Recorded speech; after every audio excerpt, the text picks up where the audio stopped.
ഇന്നത്തെ ഉറക്കമൊക്കെ കഴിഞ്ഞ് ചായയൊക്കെ കുടിയൊക്കെ കഴിഞ്ഞപ്പോഴത്തേനും ഞാൻ ഓർത്തു പിന്നെ ഇന്ന് അടുക്കള എന്താ ജോലി, ഒരു ജോലിയില്ലല്ലോ, എന്തെങ്കിലും ഒന്ന് ചെയ്യണമല്ലോ എന്ന് വിചാരിച്ചിങ്ങനെ ഇരിക്കുമ്പോൾ പെട്ടെന്ന് ഓർത്തെ ഈ ഇറച്ചിക്കൂട്ടൊക്കെ ഒന്ന് വറുത്ത് പൊടിച്ച് വെക്കണമെന്ന് ഞാൻ കുറേ ദിവസമായി ഓർക്കുന്നു. അത് പിന്നത്തേക്ക് മാറ്റി മാറ്റി വെച്ച് ഞാനെന്നാൽ ഇന്നും നിങ്ങളെ അത് കാണിക്കാമെന്ന് വിചാരിച്ചു.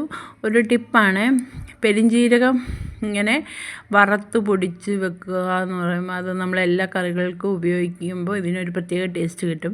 പെരുംജീരകം ആദ്യമേ തന്നെ ചീനിച്ചട്ടിയിലിട്ട് ഇങ്ങനെ ചൂടാക്കിയെടുക്കുക. അതിൻ്റെ കൂടെ തന്നെ കാഷ്നട്ടും കൂടി ഇട്ട് ചൂടാക്കണം.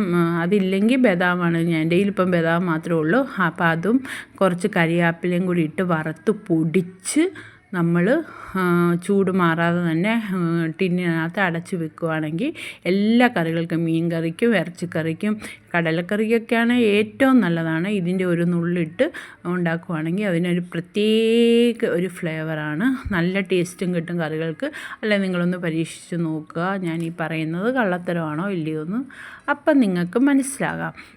അത് പൊടിച്ച് വേണം. അതിൻ്റെ കൂടെ കരിയാപ്പിലയും കൂടി ഇടുവാണെങ്കിൽ, കരിയാപ്പില ഇടണം, ഇട്ടാലേ അതിനൊരു ടേസ്റ്റ് ഉള്ളൂ. അത് നല്ല നമ്മുടെ വീട്ടിൽ തന്നെ ഉണ്ടാക്കുന്ന കരിയാപ്പിലയാണെങ്കിൽ ഏറ്റവും നല്ലത്. എന്നിട്ട് പൊടിച്ച് ഓരോ ടിന്നിനകത്താക്കി വെക്കുക. ഇത് നമുക്ക് ആവശ്യത്തിനെടുത്ത് ഓരോ സ്പൂണ് കറികൾക്ക് ചേർക്കുകയാണെങ്കിൽ ഏറ്റവും നല്ല ടേസ്റ്റ് കിട്ടും. പിന്നെ ഇറച്ചിക്കൂട്ട് അതുപോലെ തന്നെ പൊടിച്ച് വെക്കുക. അതിനകത്തും കരിയാപ്പില ഇടുവാണെങ്കിൽ ഏറ്റവും നല്ലത്.